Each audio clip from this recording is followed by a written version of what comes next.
వాసుదేవ స్వరూపమైన సభకు నమస్కారం. వేదిక ముందర ఉన్నటువంటి ఆహుతులందరికీ కూడా సంక్రాంతి శుభాకాంక్షలు. మన సనాతన ధర్మంలో కాలానికి చాలా గొప్ప ప్రాధాన్యత ఉన్నది. కృష్ణ పరమాత్మ కూడా భగవద్గీతలో చెప్తాడు, కాలః కలయిత అహం అని. ఈ ఉన్నటువంటి కాలం ఏదైతే ఉన్నదో నేను ఈ కాలస్వరూపాన్ని అని కృష్ణ పరమాత్మ భగవద్గీతలో స్వయంగా ప్రకటించడం జరిగింది. అందుకే మానవ జీవితంలో అన్నిటికంటే విలువైనది ఏమిటండి అన్నారు అంటే కాలాన్ని మించినటువంటి వద్దన్నా వస్తుంది అది. కానీ చేజారిపోయినటువంటి కాలం మళ్ళీ రావాలి అంటే మాత్రం అది ఎట్టి పరిస్థితుల్లో కూడా మన చేతికి రాదు. అందుకే కాలాన్ని అనుసరించి కాలాన్నే భగవంతుడిగా భావించి అనేకమైనటువంటి పండుగలు పర్వాలు జరుపుకోవడం మన సంప్రదాయంలో ఒక పద్ధతిగా ఏర్పాటు చేశారు. అటువంటి వాటిల్లో మన సనాతన ధర్మంలో నిజంగా తెలుసుకొని కనుక మనం ఆచరిస్తే సర్వదినాలు పర్వదినాలే, 365 రోజులు. అందుకే మనకున్నటువంటి పండుగల్లోకెల్లా ఇది చాలా పెద్ద పండుగ. మనకున్నటువంటి పండుగల్లో మిగతా పండుగల కంటే కూడా ఇది అందరూ వర్ణ వర్గ వయో లింగ భేదం లేకుండా చేసుకునే శ్రీరామనవమి వరకు ఉన్నటువంటి 9 రోజులు కూడా వసంత నవరాత్రులుగా పండుగలు చేస్తారు. కానీ మిగిలినటువంటి పండుగలేవి కూడా అందరూ ఆచరించేటటువంటి అవకాశం లేదు. కానీ ఒక సంక్రాంతి పండుగను మాత్రం స్థాయి భేదం లేకుండా అందరూ ఆచరిస్తారు. ఖచ్చితంగా ప్రతివారు కూడా 4 రోజులు ఆచరిస్తారు, కనీసం 3 రోజులు ఖచ్చితంగా ఆచరిస్తారు. ఎందుకు అందరూ ఉదాహరణకి మొట్టమొదటి రోజు పండుగ ఏమిటి? పండుగ ఎక్కడి నుండి ప్రారంభం అవుతుంది? భోగితో ప్రారంభం అవుతుంది. భోగి నాడు మనందరం ఏం చేస్తాం? మీరందరూ చెప్పాలి. భోగి రోజు మనందరం ఏం చేస్తాం? పిల్లలు ఉన్నారు, ఉత్సాహంగా మీతోనే ప్రారంభం అవుతుంది పండుగ. భోగి నాడు ఏం చేస్తాం? తెల్లవారుజామున ఏం చేసాం? భోగి మంటలు వేస్తాం. ఈ భోగి మంటలకు ఉన్నటువంటి ప్రాశస్త్యాన్ని గురించి మనం ఒక్కసారి పరిశీలించినట్లయితే భోగి మంటల్లోనే 4 యుగాల చరిత్ర మనకు కనబడుతుంది. ఎక్కడెక్కడ కనబడుతుంది అన్నారు. కృతయుగంలో బలిచక్రవర్తి అనేటటువంటి ఒక మహానుభావుడు, ఆయన మీ అందరికీ తెలుసు, ప్రహ్లాదుడు అని పేరు విన్నారు. మహాభాగవతుడు, పరమ భాగవతుడు. ప్రహ్లాదుడి యొక్క కుమారుడు, ఆయన పేరు విరేచనుడు. ఆ విరేచన మహారాజు యొక్క కుమారుడు బలిచక్రవర్తి. బలిచక్రవర్తి ఆయన రాక్షస వంశంలో జన్మించినటువంటి వాడు అయినప్పటికీ కూడా తన గురువైనటువంటి శుక్రాచార్యుడు చెప్పినటువంటి దారిలో నడిచి 100 మహాయజ్ఞాలు నిర్వహించాడు. 99 యజ్ఞాలు బ్రహ్మాండంగా పూర్తయ్యాయి. 100వ యజ్ఞం పూర్తయ్యేటటువంటి సమయంలో పరమాత్మను వేడుకున్నారు దేవతలందరూ. ఏమని అంటే, ఈ రాక్షసుడైనటువంటి బలిచక్రవర్తి కనుక 100 యజ్ఞాలు పూర్తి చేస్తే 100 యజ్ఞాలు చేసినటువంటి ఫలితంగా వాడు ఏమవుతాడంటే దేవేంద్ర పదవిని చేపడతాడు, ఇంద్ర పదవిని చేపడతాడు. అతను కనుక ఇంద్ర పదవి చేపట్టాడు అనుకోండి, ఇక దేవతలందరూ కూడా తన అధీనంలోకి వెళ్ళిపోతారు. అష్టదిక్పాలకుల కశ్యప ప్రజాపతి భార్య అయినటువంటి అదితి కూడా, ఆవిడ కూడా శ్రీమన్నారాయణమూర్తి తన గర్భవాసాన జన్మించాలి అని ఆవిడ తపస్సు చేస్తే అదితి యొక్క గర్భసుక్తి ముక్తాఫలంగా ఆవిర్భవించాడు వామనుడు. అటువంటి వామనుడు ఆవిర్భవించిన తరువాత ఆయన పుట్టుకతోనే, అదితి యొక్క కోరిక మేరకు పుట్టుకతోనే 5 సంవత్సరాల పిల్లవాడిగా ఆవిర్భవించాడు. ఎలా ఆయన ఉన్నాడంటే 3 అడుగులు మాత్రమే ఉన్నాడు. చక్కటి బ్రహ్మాండమైనటువంటి బాలసూర్య ప్రభాభాసితమైనటువంటి తేజస్సుతో ఉన్నాడు. బాలసూర్య ప్రభాభాసితం అంటే మీకు అర్థం కాకపోవచ్చు. సూర్యుడు ఉదయించేటప్పుడు తూర్పున ఆ ఉదయగిరి నుండి ఆయన ఆవిర్భవించేటప్పుడు ఎలా ఉంటాడో అటువంటి వర్చస్సుతో ఉన్నట్ట. వర్చస్సుతో ఉండి ఒక చక్కటి గొడుగు పట్టుకొని చెవులకు సూర్యచంద్రులు అనేటటువంటి కుండలాలను ధరించి, బ్రహ్మాండమైనటువంటి తులసి మాలికలను మెడలో ధరించి, ఉపనయన సంస్కారం జరిగినటువంటి పిల్లవాడు ఏ విధంగా అయితే శిఖ కుండలములు నూతన యజ్ఞోపవీతాన్ని వేసుకుని ఉంటాడో అలా ఉన్నట్ట పరమాత్మ. ఆయన అమ్మ దగ్గరికి వెళ్ళి ఆ అమ్మ దగ్గర అనుమతి తీసుకొని, అమ్మ నేను నీకు జన్మించాను, అయితే నీ మనస్సులో ఒక సంకల్పం ఉన్నది. ఏమిటా సంకల్పం అంటే, నాకంటే ముందుగా నీకు జన్మించినటువంటి ఇంద్రాది దేవతలు వాళ్ళు పదవీచ్యుతులు అవ్వకుండా, వాళ్ళు పదవీ భ్రష్టులు అవ్వకుండా ఉండడం కోసం నీవు నన్ను వేడుకున్నావు. నీ మనస్సులో ఉన్నటువంటి కోరికది. ఎందుకంటే పిల్లవాడు ఎప్పుడు కూడా వాడేదో సాధించడం కాదండి, తల్లిదండ్రుల యొక్క కోరిక ఏదైతే ఉంటుందో, తల్లిదండ్రుల యొక్క సంకల్పం ఏదైతే ఉంటుందో దాన్ని నెరవేర్చడం కోసం పిల్లవాడు అనేటటువంటి వాడు ఆ యజ్ఞం దగ్గరికి వెళుతూ ఉంటే, యజ్ఞంలో అనేక మంది ఋత్వికులు వారి వారి కార్యక్రమాలన్నీ కూడా నిర్వర్తిస్తున్నారు. అనేక వేదాలకు సంబంధించినటువంటి వేద పండితులందరూ కూడా చక్కగా ఆ వేద ధ్వనిని, ఆ వేదనాదాన్ని చేస్తూ ఉన్నారు. కానీ ఈ పిల్లవాడు ఎప్పుడైతే వచ్చాడో మండుటెండాకాలంలో మంచువాన కురిస్తే ఎంత హాయిగా అయితే ఉంటుందో అటువంటి రీతిలో ఆ వేదిక అంతా కూడా ఒక్కసమండి వాడెవరు సాక్షాత్తు వైకుంఠవాసుడైనటువంటి శ్రీమన్నారాయణమూర్తి పుంసాం మోహన రూపాయ పుణ్యశ్లోకాయ మంగళం అని మనం కీర్తన చేస్తాం. పురుషులకు సైతం మోహం కలిగేటటువంటి దివ్యమైనటువంటి సౌందర్యం కలిగినటువంటి వాడు కాబట్టి ఆ పిల్లవాడి యొక్క సౌందర్యానికి అతని యొక్క తేజస్సుకి బ్రహ్మవర్చస్సుకి అందరూ కూడా ముగ్ధులయ్యారు. ఆ పిల్లవాడి వైపు అందరూ కూడా చూడటం మొదలుపెట్టారు. ఇక యజ్ఞం కొనసాగించాలి కాబట్టి బలిచక్రవర్తి ఇక్కడ ఈ యజ్ఞానికి సంబంధించి పూర్ణాహుతి చేయడానికి ముందు కొన్ని విశిష్టమైనటువంటి దానాలు చేస్తారు. దానం చేస్తేనే యజ్ఞం పూర్తవుతుంది కాబట్టి పూర్వపు రోజుల్లో ఆనాడు ఉన్నటువంటి సంపదను బట్టి కొన్ని వేల గోవులు, కొన్ని వేల ఎకరాలు భూదానం, కొన్ని కిలోల కొద్దీ బంగారం ఇట్లా దానం చేసేవాళ్ళు. ఇలా దానం చేసేటటువంటి సమయంలో అనేక మంది అనేక కోరికలు అడుగుతున్నారు, అనేక వస్తువులు దానంగా పరిగ్రహిస్తున్నారు. కానీ మిగతా వాళ్ళందరితో పాటు ఈ పిల్లవాడు కూడా దానం తీసుకోవడానికని చెప్పని వచ్చాడు. వచ్చినటువంటి సందర్భంలో ఈ పిల్లవాడి యొక్క సౌందర్యానికి ముగ్ధురాలైనటువంటి ఈ బలిచక్రవర్తి యొక్క భార్య ఆ పిల్లవాడిని చూసి చాలా ఆనందపడింది. ఇటువంటి పిల్లవాడు నాకు పుడితే బాగుండేది, ఇటువంటి పిల్లవాడికి నేను పాలిస్తే నా మాతృత్వాన్ని ఈ పిల్లవాడికి పంచితే ఎంత బాగుండునో కదా అని మనస్సులో అనుకుందిట. చూడండి తల్లి యొక్క ప్రేమ ఎంత గొప్పగా ఉంటుంది అంటే అందమైనటువంటి పిల్లవాడిని చూస్తే ఇటువంటి పిల్లవాడు నాకు జన్మిస్తే బాగుండేది కదా అని అనుకుంటుంది. ఆ విధంగా అనుకున్న తర్వాత అప్పుడు పరమాత్మ ఆవిడ వైపు చూచి మౌనంగానే తథాస్తు అన్నట్టుగా ఆశీర్వచనం చేసినట్టుగా ఒక చూపు ఆవిడకి వెళ్ళి చూశాడు. ఇది ఒక చరిత్ర, దాన్ని మళ్ళీ చెప్పుకుందాం. ఇక్కడ బలిచక్రవర్తి దగ్గరకు వచ్చారు, అందరితో పాటు దానం తీసుకోవడానికి వచ్చారు. వచ్చినప్పుడు ఆ వచ్చినటువంటి పిల్లవాడిని బలిచక్రవర్తి అడిగాట, ఏనాయనా నీకు ఏం కావాలి, నీకు ఏ కానుక కావాలో చెప్పు, నేను నీకు ఆ కానుకను ఇస్తాను అని చెప్పాట. చెప్పినప్పుడు ఈ మహానుభావుడు అన్నట్ట, అయ్యా నాకేం అక్కర్లేదు, నాకు 3 అడుగుల నేలను దానంగా నాకు మండలాన్ని ఆసనాలు పీటలు ఎన్ని కావాలంటే అన్ని ఇస్తాను. అందులో ఇవాళ రేపట్లో బ్రహ్మచారులకు పెళ్లి కావడం కష్టంగా ఉంది కాబట్టి నీకు మాన్యాలో లేకపోతే బ్రహ్మాండమైనటువంటి భవనాలు ఇచ్చాననుకోండి. ఎందుకంటే వాళ్ళు పెళ్లి కావాలంటే పెళ్లి కొడుకు ఉండాల్సినటువంటి అర్హత ఏమిటంటే వాడు బాగా ఆస్తిపరుడన్నా అయి ఉండాలి, లేదా నెలకు 6 అంకెల జీతం తీసుకునేవాడన్నా అయి ఉండాలి. మీ అందరికీ చాలామందికి తెలుసు, మీలో పెళ్ళిళ్ళు చేసిన వాళ్ళు ఉన్నారు. ఎందుకంటే వాళ్ళ ఆడపిల్ల చూసేటటువంటి అర్హత ఏమిటంటే పూర్వపు రోజుల్లో వివాహానికి చాలా అర్హతలు చూసేవాళ్ళు. కన్యా వ్రయతే రూపం మాతా విత్తం పితాశ్రుతం బాంధవాహ కులమిచ్చంతి మృష్టానమితరే జనా అని శాస్త్రం చెప్పింది. పెళ్లి కూతురు ఏం చూస్తుందంటే వచ్చినటువంటి పెళ్లికి వచ్చిన ఈ సంబంధానికి వచ్చినటువంటి పిల్లవాడు తనంత ఎత్తున్నాడా లేదా, తనకంటే కనీసం పిడికడన్నా ఎత్తున్నాడా లేదా అని చూసేది. అంటే పిల్లవాడి యొక్క బాహ్య సౌందర్యం గురించి పెళ్లి కూతురు ఆలోచించేది. ఎందుకంటే ఇక్కడ ఈడు జోడు అంటారు మన సంప్రదాయంలో, అంటే వాళ్ళిద్దరు వయస్సు సరిపోవాలి, అలాగే ప్రక్కన నించున్నప్పుడు వాళ్ళిద్దరు చూడగానే ఆకర్షణగా కూడా అనిపించాలి వాళ్ళ జంట. అందుకని ఈడు జోడు అనేవాళ్ళు. పెళ్లి కూతురు ఏం ఆలోచిస్తుంది అంటే తనతో పాటు తన పక్కన నించుంటే కనీసం తనకంటే పిడికడైనా ఎత్తున్నాడా లేదా అని చూస్తుంది.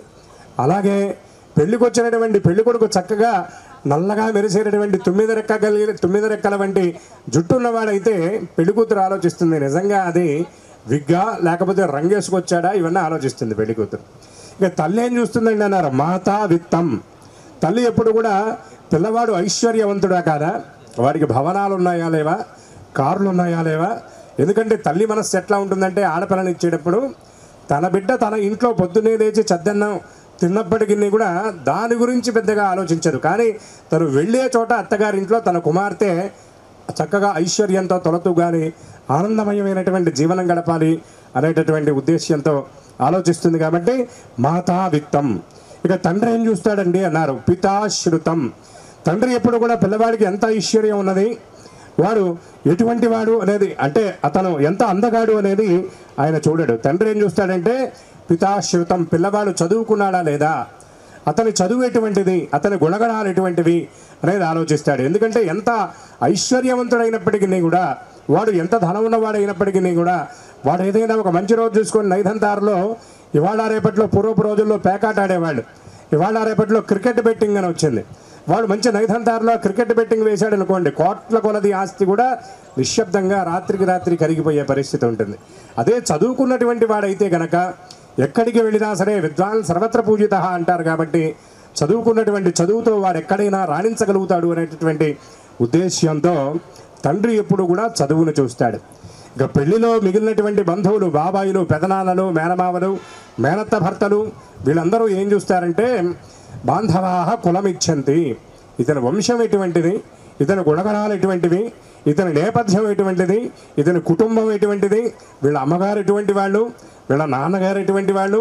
ఎందుకంటే కొన్ని చోట్ల బయట చూడటానికి ఆకర్షణగానే ఉంటుందండి, కానీ ఇంట్లో మాత్రం ఏ భర్తను వదిలిపెట్టి వచ్చినటువంటి అక్కయ్యో చెల్లెలో ఆడపడుచుందనుకోండి, ఇక ఆ ఆడపడుచు ఆరళ్ళ దెబ్బకి ఈ వెళ్ళేటటువంటి పెళ్లి కూతురు యొక్క జీవితంలో సంతోషం అనేటటువంటి మూడు అక్షరాలు కనుమరుగయ్యేటటువంటి పరిస్థితి ఉంటుంది.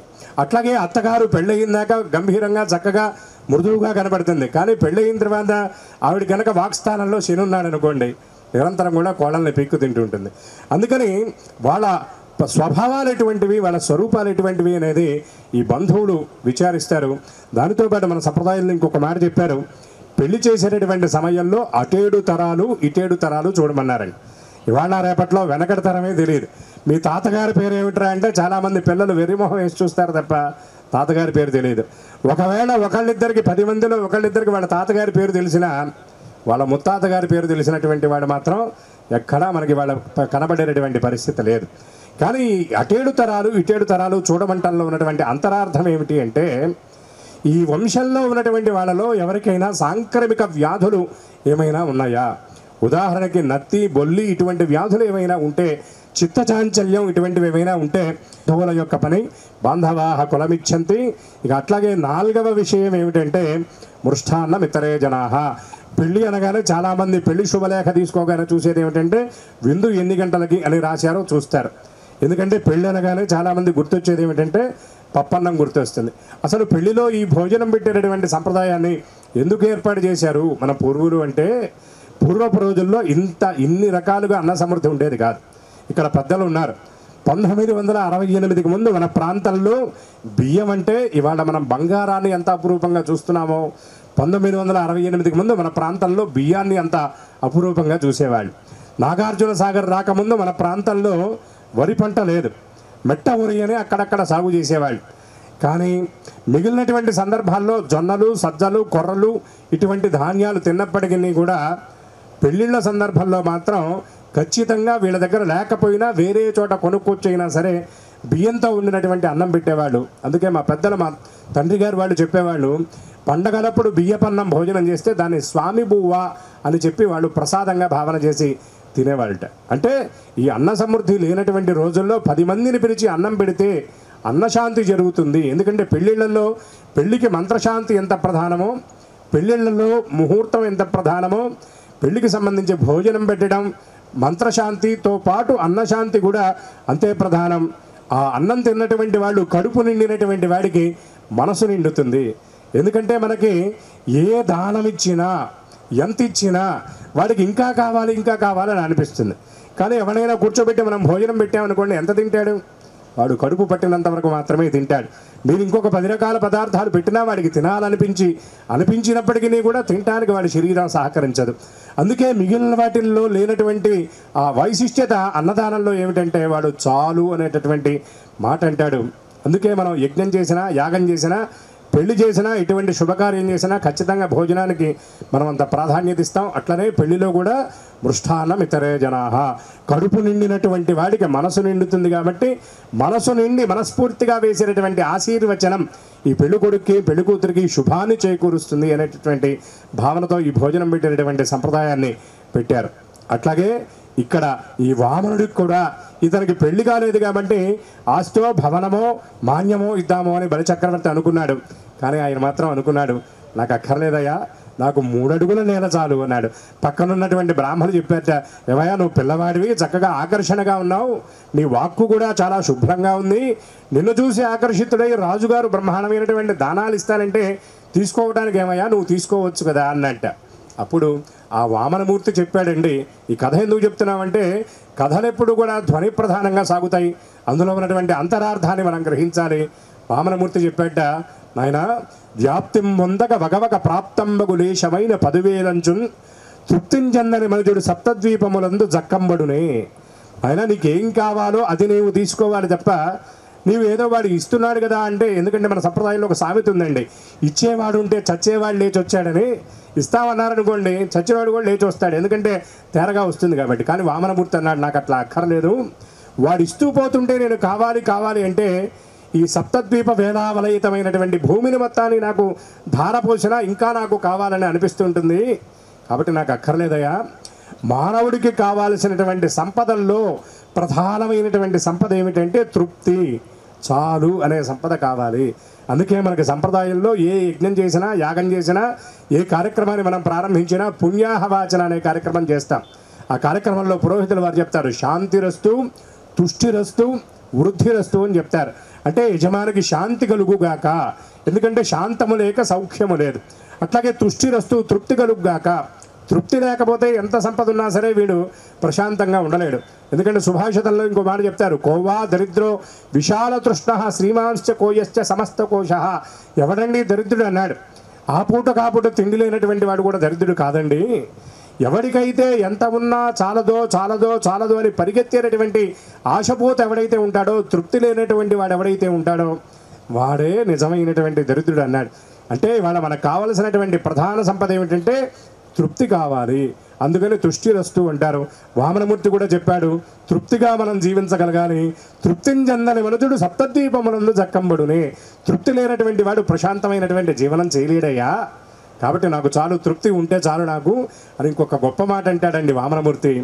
నేను 3 అడుగుల ఎత్తున్నాను, నాకు 3 అడుగుల నేల చాలు. ఇది ఎంత బ్రహ్మాండమైనటువంటి సందేశం అంటే ఇవాళ రేపట్లో మనం ఎకరాలు సంపాదించుకున్నా, 3 అంతస్తుల మేడలు మనం బ్రహ్మాండంగా కట్టుకున్నా, సెంట్లు గజాలు గజాలు మనం భూములు కొనుక్కున్నా, చివరికి మనం అనేటటువంటి వాళ్ళం ఈ దేహత్యాగం చేస్తే మనందరికీ కావాల్సింది ఎంత భూమి అండి అంటే 6 అడుగులు మాత్రమే సరిపోతుంది కాల్చడానికి లేదా పూడ్చడానికి.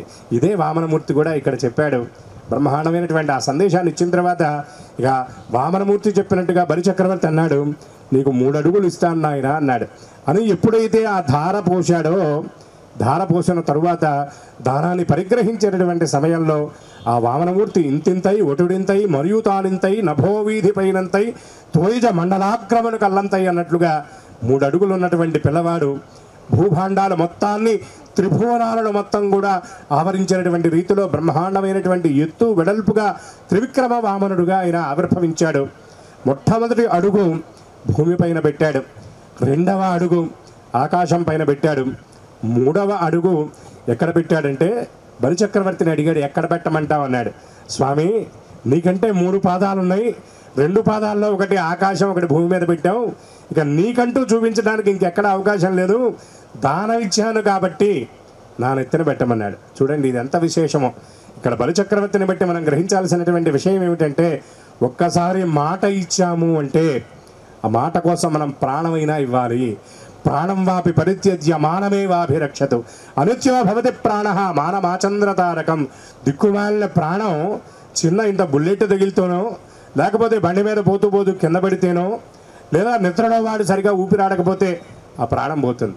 కానీ మాట తప్పాడు అంటే వాడు బ్రతికున్నప్పటికీ కూడా వాడు జీవశ్చవంతోనే సమానం అన్నారు. రాక్షసుడు అయినప్పటికీ కూడా ధర్మానికి కట్టుబడ్డవాడు కాబట్టి అందుకే మన వాళ్ళు ఎవరైనా బ్రహ్మాండమైనటువంటి దానం చేస్తే ఇది బలిదానం రా అంటారు.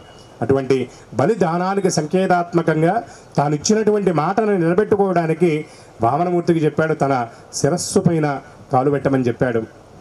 అప్పుడు వామనమూర్తి చక్కగా అనుగ్రహించి బలిచక్రవర్తి తల మీద కాలు పెట్టినటువంటి సందర్భంలో కొన్ని వరాలు ఇచ్చాడు. ఏమిటి ఆ వరాలంటే, నాయన ఏ దేవేంద్ర పదవినైతే నీవు చేపట్టాలని అనుకున్నావో ఇప్పుడు ప్రస్తుతం జరుగుతున్నటువంటి మన్వంతరం కాకుండా తరువాత వచ్చినటువంటి మన్వంతరంలో అంటే భవిష్యత్తులో నీవు ఇంద్ర పదవిని చేపడతావు, చింతామణి పీఠాన్ని అంటే ఇంద్రుడు కూర్చుండేటటువంటి స్వర్గ సింహాసనాన్ని నీవు అధిరోహిస్తావు. కానీ ఇది ఇప్పుడే సాధ్యం కాదు, ఒక కల్పం పూర్తవ్వాలి. ఈ కల్పం పూర్తయిన తర్వాత నీవు దేవేంద్ర పదవిని చేపడతావు. దానితో పాటు అప్పటిదాకా నీవు రాజ్య పరిపాలన చేయడం కోసం నిన్ను పాతాళ లోకానికి పంపిస్తున్నాను అని చెబితే బలిచక్రవర్తి ఒక మాట అడిగేట, స్వామి ఈ భూలోకం అంటే ఈ భూలోక ప్రజలంటే నాకు చాలా సంతోషం అని చెప్పి వీళ్ళందరూ నాకు కావాలి అని అంటే బలిచక్రవర్తి ఒక మాట వామనమూర్తి ఒక మాట చెప్పేట, నాయన ప్రతి సంవత్సరం కూడా ధనుస్సంక్రమణం జరిగిన తర్వాత మకర సంక్రమణానికి ముందరి రోజు, మకర సంక్రమణం జరిగిన రోజు, మకర సంక్రాంతి తరువాత రోజు 3 రోజుల పాటు నీవు భూలోక విహారానికి రావచ్చు. భూలోకంలో ఉన్నటువంటి ప్రజలందరినీ కూడా నీవు చక్కగా చూడొచ్చు. భూలోకంలో నీవు ఎక్కడికి కావాలంటే అక్కడికి విహరించవచ్చు అని వామనమూర్తి బలిచక్రవర్తికి ఈ విధమైనటువంటి వరాన్ని అనుగ్రహించాడు. బలిచక్రవర్తి పాతాళానికి వెళ్ళి పాతాళ లోకాన్ని ఆయన పరిపాలిస్తూ ప్రతి సంవత్సరం కూడా 3 రోజుల పాటు ఆయన పర్యటనకు వస్తాట భూలోకంలో. ఆ పర్యటనకు వచ్చేటటువంటి 3 రోజులే భోగి, సంక్రాంతి, కనుమ. అందుకే బలిచక్రవర్తి రాకకు సంకేతాత్మకంగా మనం ఇళ్ల ముందు బ్రహ్మాండమైనటువంటి ముగ్గులు వేస్తాం. ప్రతి ఇంటి ముందు కూడా చక్కగా ఆవు పేడతో అలికి ముగ్గులు వేసి గొబ్బెమ్మలు పెడతాం.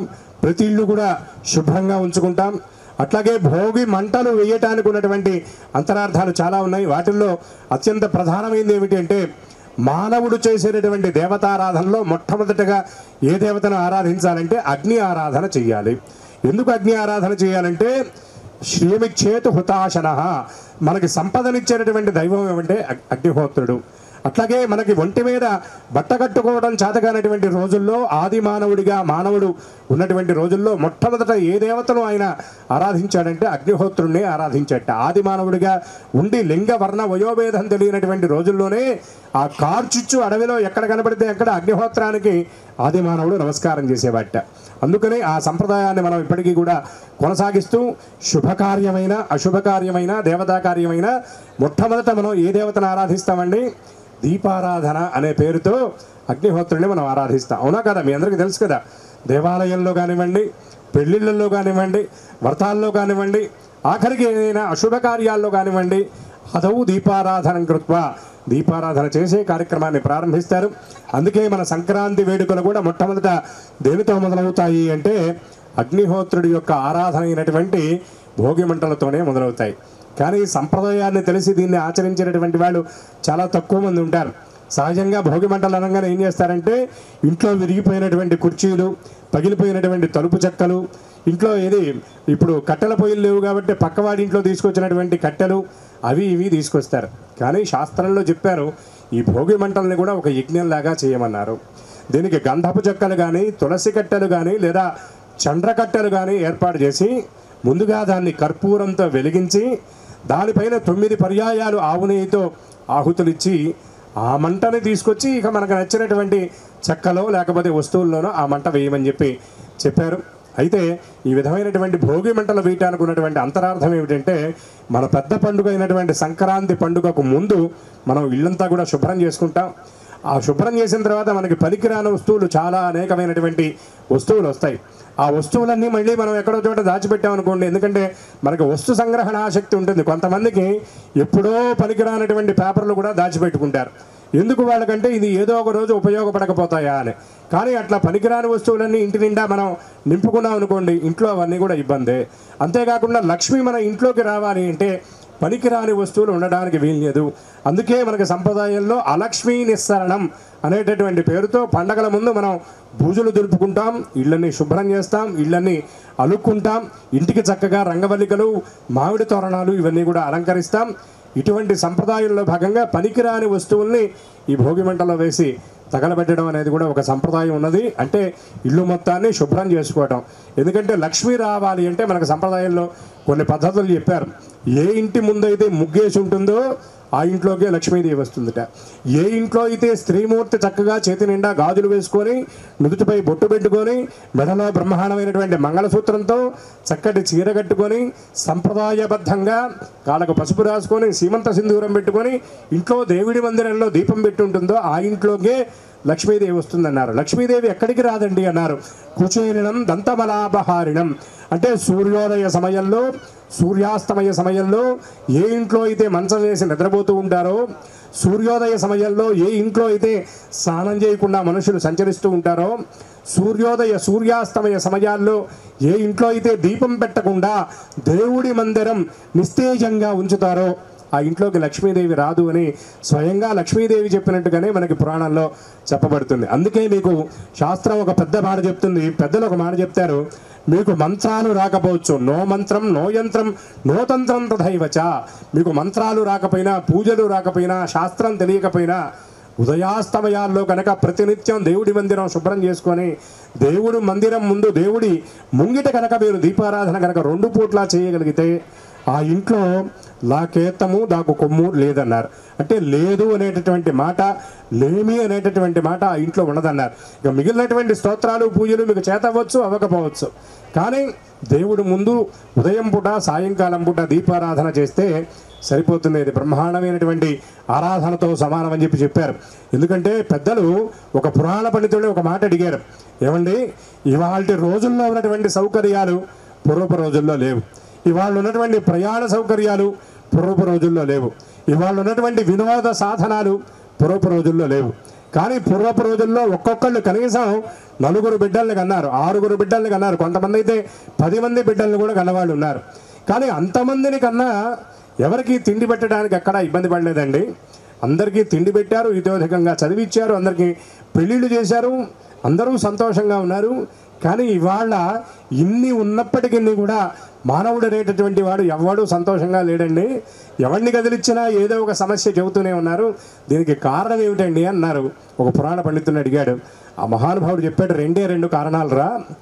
ఒకటి తృప్తి లేకపోవటం, రెండవది ఏ ఇంట్లో కూడా దీపం పెట్టేటటువంటి అవకాశం. చాలామంది పెడతారు కానీ పెట్టాల్సినటువంటి రీతిలో దీపం పెట్టట్లేదు. ఉదాహరణకి చాలామంది దీపారాధన ఎప్పుడు చేస్తారంటే ఉదయం పూట ఆడవాళ్ళు, అంటే నేను గమనించింది చెప్తున్నానమ్మా, ఎవరినో ఉద్దేశించి చెప్పడం కాదు. పూజా పునస్కారాలు చేసినటువంటి మగవాళ్ళు ఉన్న చోట పొద్దున్నే వాళ్ళు దీపారాధన చేసి బయట ఆఫీస్కో వ్యాపారానికో కొట్టుకో వెళతారు. కానీ పూజ చేసే అలవాటు లేనటువంటి మగవాళ్ళు లేని చోట ఆడవాళ్ళు పాపం పొద్దున్నే లేచి వాళ్ళ కార్యక్రమాలన్నీ కూడా పూర్తి చేసుకొని పిల్లలందరినీ బడికి పంపించి 10:30కో 11కో, నేను కొన్ని చోట్ల చూశానండి మధ్యాహ్నం 12:30 కొడుతుంటుంది ఒక ఆవిడ గంట. ఆ సమయంలో వాస్తవంగా దేవతలు వచ్చేటటువంటి సమయం కాదు, అప్పుడు దీపారాధన చేసినా ప్రయోజనం లేదు. ఇక అన్నిటికంటే ప్రధానం ఏంటంటే ఉదయం దీపారాధన చేసే మనం పొయ్యి వెలిగించాలి అని శాస్త్రం చెప్పేటటువంటి మాట. ఇది అందరికీ సాధ్యమా అండి అని అడగవచ్చు. కానీ మనం అంకిత భావంతో చేయగలిగితే ఏ పనైనా సరే చిత్తశుద్ధితో చేయాలనేటటువంటి సంకల్పం ఉంటే మనం చేయగలుగుతాము. ఇక్కడ ఇవాళ ఈ కార్యక్రమంలో ఈ సందర్భాన్ని బట్టి నేను చెబుతున్నటువంటి విషయాన్ని మీరు స్వీకరించి ఎవరైనా ఆసక్తి ఉన్నటువంటి వాళ్ళు ఉంటే సూర్యోదయ సమయంలో ప్రతినిత్యం దీపారాధన చేసి మీ మిగిలినటువంటి పనులు ప్రారంభించుకోండి. అట్లాగే ప్రతి సాయంకాలం సూర్యాస్తమయం అయ్యేటటువంటి సమయంలో దీపారాధన చేసి మిగిలినటువంటి మీ పనులు చూసుకోండి. అంటే ఏ సమయంలో చేయాలండి అన్నారు. మనకి ఎండాకాలమైనా వానాకాలమైనా చలికాలమైనా సాయంకాలం మనం ఇంట్లో లైట్లు వేసేటటువంటి సమయం మనకు అస్తమయ్యే సమయం. అంటే అది సంప్రదాయ పంచాంగంలో సమయం మారుతూ ఉంటుంది, కానీ ఏదైనా చీకటి ప్రారంభం అనేది మనందరం కూడా గ్రహించగలుగుతాం. మీరందరూ ఒక పద్ధతిని పెట్టుకోండి, దేవుడి దగ్గర దీపారాధన చేస్తేనే ఇంట్లో లైట్ వేస్తాం అనేటటువంటి ఆ సంకల్పాన్ని మీరందరూ పెట్టుకోండి.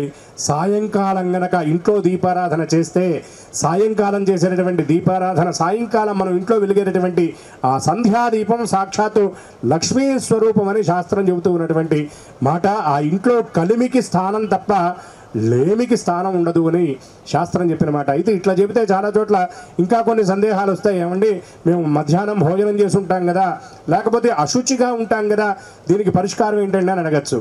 ఇక్కడ దీనికి పరిష్కారం ఏమిటంటే సువాసిని మూర్తికి, అంటే భర్త ఉన్నటువంటి సుమంగళికి శౌచ దోషాలు ఉండవని శాస్త్రం.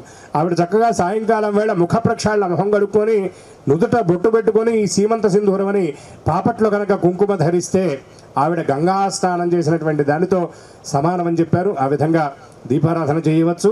ఇట్లా అగ్ని ఆరాధన ఏ ఇంట్లో అయితే నిత్యం చేస్తారో దీపారాధన చేస్తారో వాళ్ళకి సంపదకు లోటు ఉండదు అన్నారు. అటువంటి భోగి మంట ఎందుకు వేస్తారంటే బలిచక్రవర్తి భూలోకానికి వచ్చేటటువంటి సమయం కాబట్టి మన ఇళ్ళన్నీ కూడా శుభ్రంగా ఉండడం కోసం ఈ భోగి మంట వేసేటటువంటి సంప్రదాయం కనబడుతుంది. ఇది కృతయుగంలో చెప్పినటువంటి మాట. అంటే మన భోగి పండుగకు కృతయుగానికి ఈ విధమైనటువంటి సంబంధం ఉంది. ఇక రెండవ విషయం ఏమిటంటే త్రేతాయుగం, అంటే రామచంద్రుడు వచ్చినటువంటి యుగం. ఆ త్రేతాయుగంలో ఉన్నటువంటి ఈ భోగి మంటకి దానికి ఉన్నటువంటి సంబంధం ఏమిటంటే మీకు తెలుసు, రావణాసురుడిని సంహరించడం కోసమే రాముడు ఆవిర్భవించాడు. రావణాసురుడు మరణించిన తర్వాత రావణాసురుడి భార్య అయినటువంటి మహాపతివ్రత శిరోమణి మండోదరి రాముడి దగ్గరకు వచ్చి, అయ్యా ఇంత మతంతో ఉన్నటువంటి గర్వంతో ఉన్నటువంటి నా భర్త మరణించాడు, దానికి నాకేమీ బాధగా లేదు. ఎందుకంటే నేను కానీ అతని తల్లి అయినటువంటి కైకసి కానీ ముందు నుండి చెబుతూనే ఉన్నాం, నీవు ఆ సీతను కోరుకోవడం చాలా తప్పురా, ఎందుకంటే మనం కూడా సంప్రదాయంలో ఎప్పుడు నమస్కారం చేసినా సీతారాములు ఇద్దరికీ నమస్కారం చేయాలి, అంతేగాని ఒట్టి రాముడికి నమస్కారం చేయమని మన సంప్రదాయం చెప్పట్లా. అందుకే రావణాసురుడు అనేటటువంటి వాడు ఏం చేశాడంటే